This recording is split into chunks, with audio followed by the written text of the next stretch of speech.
My name is Gabby, and I am a postpartum psychosis survivor ×2, and I am now living with bipolar type 1. So, the start of this show, I was really relating to a lot of that very anxious pregnant woman. I would Google about 10 topics a day that had sometimes something to do with my story. Sometimes I was just looking for extreme, scary things. I could not control the Google searches.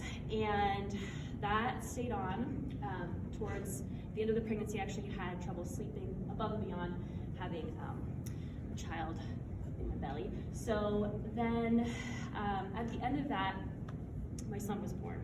And seeing him come out healthy, that anxiety subsided. It was one of the best feelings, and that feeling stayed for a couple of days. I cherish those days still. And then at about a week, I started to notice an uptick in my intrusive thoughts, like they're talking about here. And I didn't know that they were intrusive thoughts at the time. And then something started to shift between the sleep deprivation and getting barraged with intrusive thoughts. I started to actually hallucinate the thoughts. So a tamer one would be, I'd put my son in the bassinet and then I'd look up and say, the roof is gonna collapse. He's gonna get crushed by the roof. And then I would actually see the roof collapse with my eyes open or closed. So it was incredibly disturbing, and I felt like a really, really bad person, like they talked about here. And I wanted nothing to do with the care for my son. I didn't want to hold him, I didn't want to be around him, because when I saw him, the film started over again. So I thought I would get out of the house, and I went shopping. And shopping I did go, to the tune of about $16,000 in 3 days. We don't have that kind of money.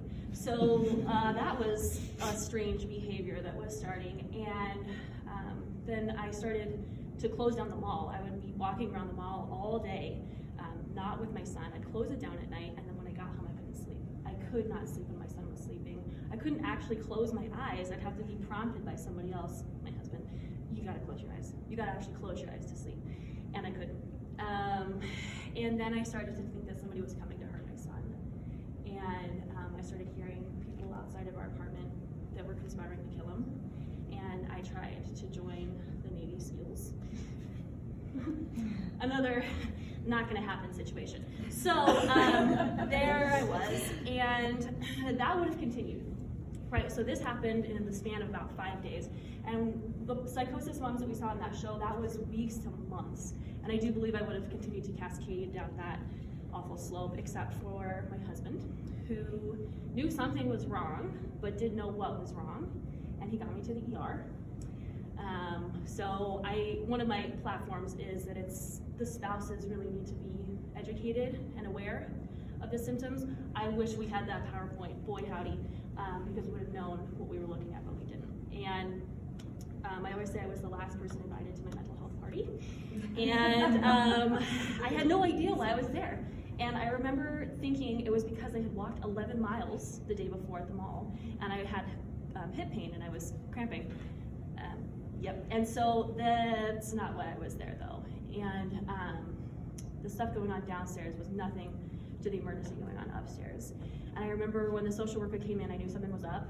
And I remember saying, I have seen my son die hundreds of times already. And he's only 2 weeks old. And I can't keep living like this. And I was involuntarily committed and placed back up on the labor and delivery floor where we had our son while we waited for a psychiatric bed. It was very cush. And the day came when it was time to transition to the behavioral health unit, and my favorite nurse, Molly McGee, her face changed, and she came in and said, it's policy, but we have to handcuff you to the bed when we transport you. And I made a lot of meaning about that. I wasn't just a bad mom anymore. I wasn't just a bad Gabby. I was a criminal, and I was going where the criminals were gonna go. Another platform item, normalize behavioral health units, because I only knew them for the term used here, psych wards, right, from Hollywood and horror films. And so I was already having these psychotic, out of my mind thoughts, and then I was scared of where I was about to go, and I didn't need to be. They're not that scary. There are a lot of people there, right, with different diagnoses. They're not set up for moms, but it was nothing like Hollywood had thought, made me think that it was going to be. So when we got there, I really had it in my mind that I wanted to keep breastfeeding. And Ballard, this was actually in Washington, so the hospital's name was Ballard. Ballard wasn't set up for that. So we'd have to grab the pump, wheel it down the hall, pump, wheel it back every 3 hours, rain or shine. And I had it in my mind because I had 2 separate lactation consultants tell me that the best thing I could be doing for my son inpatient was breastfeeding.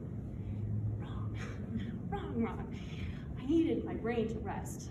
And I'm gonna say it. But my next campaign point is make donor banks and formula great again. Because if I had had a chance to stop, put the pump away, your son is being fed the way that you want him to be fed, just take a rest. That would have been really helpful. I was fortunate to live in Washington, one of 13 states that had an intensive outpatient program for moms. And it was Swedish Perinatal Center for Bonding, and it gave me so much purpose, right? I hadn't really been a mom for the first 2 weeks, and then I definitely wasn't a mom for 3 weeks while I was inpatient.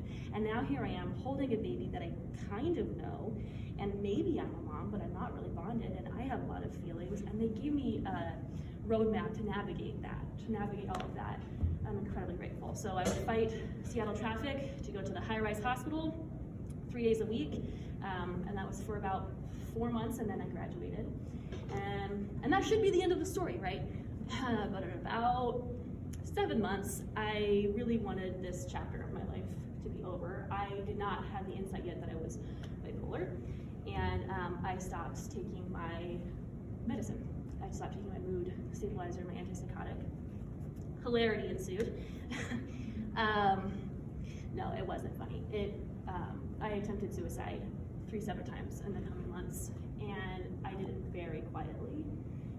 Once I tried to jump off of the Aurora Bridge in Seattle. I had it in my mind that way no one would have to find me, like I would just float away. And so I waited for my husband to be on a work trip, and I waited for it to be about 2 a.m. I drove my son, parked illegally with the flashers on so someone would come for him. And I remember walking up.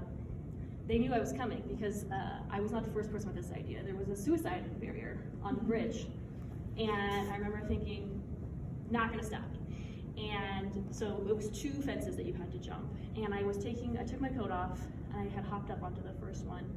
And 2 a.m., right?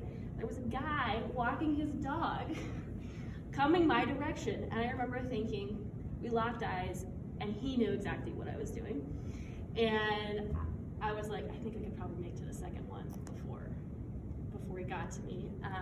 And he just hollered and said, if you try and climb that, I'm gonna come behind you, and I might get hurt too. And I remember that being the only thing that stopped me, right? I didn't even care about my own life, but that some random stranger might actually, like, I don't know, tip over the edge with me too. I backed up, and he said, I don't want to get you in trouble, and I don't know what your circumstances are, but if you walk off of the bridge right now, I won't call the cops. That is a deal I'm about to take. So I did. And I got back in my car, I drove home, and I went to work the next day like nothing had happened. I went to the police department at the front desk at the time. A couple weeks passed, and then I tried to kill myself by hanging myself in our apartment. And then that last time I was looking for any available unattended gun, right? I worked at the police department. It turns out they're very responsible gun owners. And my husband is a responsible gun owner.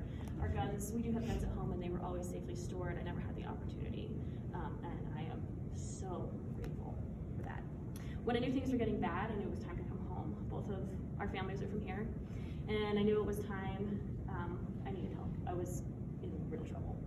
And I didn't know that I was in the 9 to 12 month window, which I don't know if this one mentions it, but that's the window when you're most likely to commit suicide. And I had no idea. I think that's suicide's greatest trick, is convincing you that every mom is trying to kill herself. Every mom's just waiting for the gun to be left out. I really didn't know. So I had one more inpatient stay. I took a trip to Ireland and back, and the sleep change really triggered a manic episode, and I started to hallucinate a woman. I would see her standing behind people, And I would see her in my room, I'd see her by my bed at night, and I could not get rid of her. It was frightening. Like, move aside, Stephen King, this is the most frightened I've ever been. And I just needed her gone. And it took a couple of days to realize, like, gone means I have to be gone too. And I had an appointment with a psychiatrist. The map there for finding out where everybody was would have been super helpful. I had an appointment with a psychiatrist here, but time ran out for me. And so we drove to uni with me in the back seat and the child locks on, because I thought that it was going to be a good idea to jump out of the car. So we made it there, and uni was amazing at listening to my concerns. I remember telling them how surprised I was at my son's first birthday, when we were singing him happy birthday. And I cried, not for him, but for me, in genuine surprise that I had held on long enough to see him blow up his first candle. And things got a little scarier for me that first night. That hallucination turned from seeing somebody to believing that I was dead. It's a syndrome called Cotard syndrome, where you cannot be convinced that you are not dead, and your vitals reflect it. So I ended up breaking off a toenail, got a lot of bruises, because you genuinely believe you are out of your body. And I believed that uni was limbo, and I had killed myself the day before. And this was limbo for people who had died by suicide. So when the rubber meets the road, I guess I'm a lapsed Catholic. So I wandered around for 2 days, and the grief, oh, the grief. And I, when you think you're dead, I just remember having a lot of regrets. And really the only regret that mattered was, I just wanted to hug my son one more time and kiss my husband and tell my parents thank you. And that grief was only matched by the extreme relief on day 3 when the mental clouds parted and my family came to visit, and I realized I was not, in fact, dead. And when you are not dead, everything is up.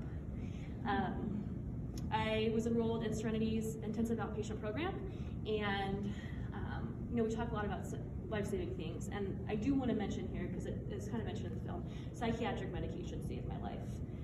I know there's a lot of other options, but that wasn't, psychiatric medication saved my life, and so I am fortunate and grateful that I live in a time and a place where I have it available to me, and I can afford to take medication because it buys me a normal life. So Serenity, that was a game changer for realizing that I had a life worth fighting for. Right, up until this point, I didn't think it was worth the trouble of saying, hey, these meds aren't working. Hey, I'm not okay. Like, hey, I'm jumping off bridges. Like, this is not okay. I didn't know until then that I had a life worth saving. And I graduated and got my registered yoga teacher license. I'm a yoga teacher. And now I teach stretches and meditation at Serenity to the moms going through the program. It's one of those awesome cup-filling, the circle closed type of situations. So I survived 2 rounds of postpartum psychosis and will live the rest of my life with bipolar type 1. When my son was 2 weeks old, we were separated, and I was put on a general behavioral health unit, forced to navigate that, my own new motherhood status, in a place that wasn't really designed for me. And I didn't believe it then, but I do believe it now, that I deserved better than I got. I deserved better than I got. And they deserved better than they got. And there's a better way. There has to be a better way. I want to be in the room where that happens. I want to be where that conversation is happening.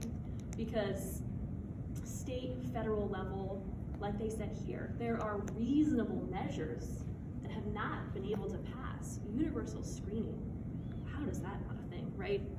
There's a couple of things there that I deserve better. And I think about the moms who don't get to be here in front of you tonight, right? Who don't ever get to share another word or kiss their son one more time, right? So I think we can do better. Thank you.